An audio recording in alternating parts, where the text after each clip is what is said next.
Le titre de ce livre, c'est Les mensonges sur la dîme. Nous sommes au chapitre 11. Il est écrit par le bien-aimé frère Roch Richard. Chapitre 11, petit 3. Chapitre 11, petit 3. Ce fut vrai du temple physique en l'an 70 de notre ère, et ce sera vrai la religion à mystère au temps de la fin. Elle est tombée, la grande Babylone, en parenthèse, Apocalypse chapitre 18, verset 2. Vous devez commencer à remettre en question ce que vous avez dans le cœur et mettre Dieu au défi, comme Jacob, afin de vraiment le connaître. Ne soyez pas effrayés de mettre Dieu au défi, de se prouver à vous. Il a requis lui-même. Demandez-lui simplement la réalité de Christ en vous pour que vous réalisez l'effet de sa puissance dans votre vie. Il aime le faire. Ensuite, cessez de pratiquer la loi de la dîme, quittez la tradition religieuse et cherchez l'objectif que Dieu vous a prédestiné par le moyen des dons qu'il vous a accordés. Voulez-vous une religion ou la réalité? Vous décidez. Soit la tombe vous attend les bras ouverts, ayant reçu beaucoup de sommeils d'hommes avant vous, soit vous réalisez pleinement votre destinée et commencez enfin à exécuter les bonnes œuvres que Dieu vous a préparées longtemps d'avance. Il y a plusieurs missions pour lesquelles les gens fréquentent une église. Si vous êtes un fidèle pratiquant d'église, vos activités religieuses du samedi ou du dimanche sont réglées comme du papier à musique et ressemblent probablement à ce qui suit. Vous vous levez tôt le matin, prenez une douche et vous vous sapez de vos plus beaux habits. C'est ce qu'on appelle s'endimancher. Votre réunion débute sans doute entre 9h et 11h. Lorsque vous arrivez à l'église, il y a déjà un petit groupe de gens qui vous connaissent. Vous vous échangez habituellement les sourires d'usage. Comment ça va? Vous avez passé une bonne semaine? Des poignées de main et quelques paroles agréables avant et après l'assemblée. Si vous fréquentez cette église depuis un certain temps, vous vous asseyez probablement aux mêmes endroits ou dans la même section à chaque semaine. La plupart des gens qui s'assoient aux alentours vous sont familiers car eux aussi s'assoient à leur place favorite. Ils constituent votre petit cercle d'amis de l'église, votre petit clan de connaissances avec qui vous échangez les nouvelles la semaine. Pendant la messe, l'office ou la réunion, vous auriez le menu habituel de musique et chanterez quelques hymnes en pensant à autre chose, car il y a si longtemps que vous chantez les mêmes cantiques. Peut-être quelques-uns chanteraient-ils un solo. Normalement, dans la plupart des cas, cela se fait pendant qu'on passe le fameux panier pour avaler gourmandement les dîmes et les offrandes. Il y a sans doute une sermonnette vous rappelant pourquoi vous ne devez pas voler Dieu par vos dîmes. Il est si bon de le rappeler, les gens oublient. Ensuite, il y aura quelques annonces et l'orateur lancera au moins une fax ou un commentaire amusant afin de vous dérider. On réaffirmera qu'il est donc bon pour vous d'être ici aujourd'hui, bien assis dans la maison de Dieu. Mais ce n'est pas la maison de Dieu. Vous êtes la maison de Dieu.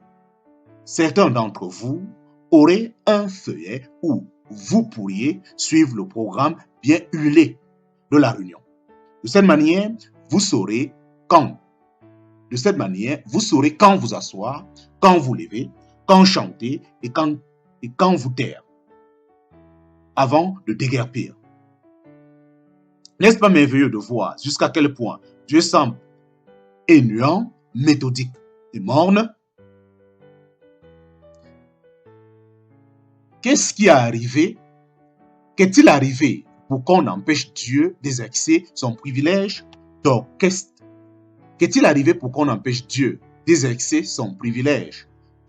la réunion par son esprit? En payant vos dîmes, vous vous sentiriez probablement soulagé, même un peu fier de faire partie de l'œuvre de Dieu. Vos dîmes déclarent que vous êtes un petit co-ouvrier de Dieu sur terre. Il semble que ce soit tout ce qu'il vous demande. Vous l'aidez à toucher les perdus et vous aidez l'Église à faire du bien. Non, le sermon vous parlera peut-être ou vous ignorera au point de vous porter au sommeil quand vous combattrez de toutes vos forces. De toute manière, dans quelques heures, vous ne vous souviendrez peut-être même pas de quoi on a parlé. C'est le phénomène qui provoque la majorité des orateurs, ces grands motivateurs du monde. Mais attendez de voir d'où ces menaces de claques obtiennent leur sermon. Peut-être y aura-t-il un moment de solennité à la fin de l'assemblée pour vous permettre de vous recueillir dans la réflexion. Après tout, Dieu n'est-il pas censé être ici? Vous en profiterez alors pour planifier votre prochaine semaine. Ou alors, la chair peut donner à Dieu l'opportunité de sauver une nouvelle âme. Justement, celle qui, aujourd'hui, est venue visiter votre belle petite église sainte. Ô pécheurs, venez à la maison. Jouera-t-on doucement en sourdine pendant que l'officiant lance son appel. Apparemment, Dieu a de la misère à opérer sans une musique de fond. Dépendant de la confession où vous êtes, la réunion durera entre 40 minutes et 2 heures. Les catholiques sont normalement ceux qui expédient le plus rapidement leur devoir religieux. La messe dépasse rarement 40 minutes. Communion rapide et hop, dehors. La durée de 2 heures est réservée aux fanatiques charismatiques. Les baptistes, quant à eux, organisent une réunion bien rodée et compactée dans un laps de temps d'1 heure à laquelle vous ajoutez 10 minutes pour fraterniser avec les nouveaux venus, les visiteurs de l'extérieur et le temps de faire l'appel à l'autel. Évidemment, le tout au son de la silencieuse musique d'ambiance. Les restaurateurs sont parfaitement au fait que le dimanche matin, les catholiques, les presbytériens, les luthériens, pentecôtistes et les épiscopaux arrivent le plus tôt. Suivent ensuite les baptistes qui veulent s'assurer que le rôti n'a pas brûlé au four. Les charismatiques sont les derniers à arriver au restaurant. Après tout, dans leur esprit, ils ont loué le Seigneur d'1 minute bien plus profonde que les autres. Si vous êtes un pratiquant d'église typique, vous retournerez la semaine suivante pour répéter ce même rituel aussi fertile que la mer morte. Et la semaine d'après. Et vous continuerez ainsi à perpétuer le même comportement semaine après semaine, année après année, ad Mosern. Nombre d'entre vous êtes pris depuis si longtemps dans cet engrenage routinier de séduction religieuse que vous croyez réellement que c'est effectivement la manière d'opérer de Dieu pour ses enfants. Vous pensez que payer la dîme et assister à des réunions religieuses est l'objectif que Dieu vous fixe dans la vie. Il vous révélera un jour que ce que vous faites en réalité, ce n'était que de faire cadrer commodément Dieu dans votre vie. S'il s'agit bien de vous, si vous êtes le parfait petit pratiquant d'église religieuse traditionnelle, présent semaine après semaine, année après année, votre activité religieuse n'impressionne nullement le grand Dieu créateur. Si vous fréquentez une grosse église, elle est pire encore. La séduction n'en est que déculpée et mieux organisée. Vous ne vous êtes jamais abandonné au droit divin de Dieu et vous ne vous êtes jamais abandonné au droit divin de Dieu de vous utiliser selon son plan. Pris au piège la tradition des hommes et des ordonnances religieuses, vous ne changez pas vraiment. Le changement réel ne viendra que lorsque vous trouverez l'objectif de Dieu et l'adopterez. Oh, vous pouvez perdre une habitude ou deux. La grosse affaire, c'est ce que font aussi d'autres personnes qui ne fréquentent pas les églises et qui déclarent ne pas connaître Dieu. Surtout, pas de la manière que vous proclamez le connaître, vous. Donc, vous continuez à vous asseoir année après année, en n'allant nulle part, en dormant sur votre banc, vous laissez le système religieux dans lequel vous vous assoyez, vous volez votre véritable réalité spirituelle. On entend alors les rires sataniques, tornitueux dans tout l'univers à propos de votre situation.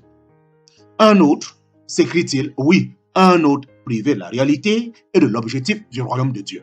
Allez-y, flottez doucement sur cette mer morte, si calme et payez votre dîme. La tombe vous attend les bras ouverts.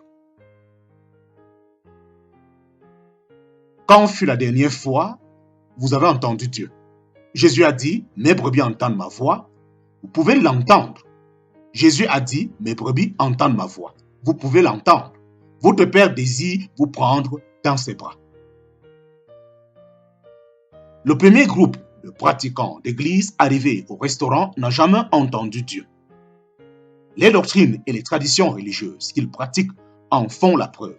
Ils sont pris dans une trappe spirituelle mortelle et une fausse illusion faite de main d'homme.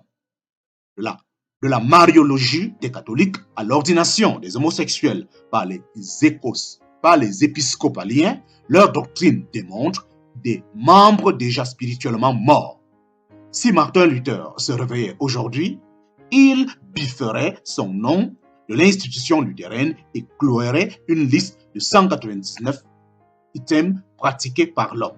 Leur richesse coule, les presbytériens dont l'argent est reprouvé. Les baptistes croient entendre Dieu en lisant de l'encre sur des pages, mais ils ne comprennent ce qui est écrit qu'à travers l'interprétation charnelle de leur pasteur. Les paroles doivent résonner à l'intérieur de soi, pas à l'extérieur. Jésus vous a dit que vous cherchez dans les Écritures parce que vous pensez que vous allez y trouver la vie. Je suis le chemin, la vérité et la vie. Y a-t-il pourtant affirmé? A-t-il pourtant affirmé? Je suis le chemin, la vérité et la vie. A-t-il pourtant affirmé? Lire la Bible tout haut n'est pas nécessairement entendre Dieu. Une parole d'Ésaïe s'accorde tout particulièrement à leur cas. Et toute vision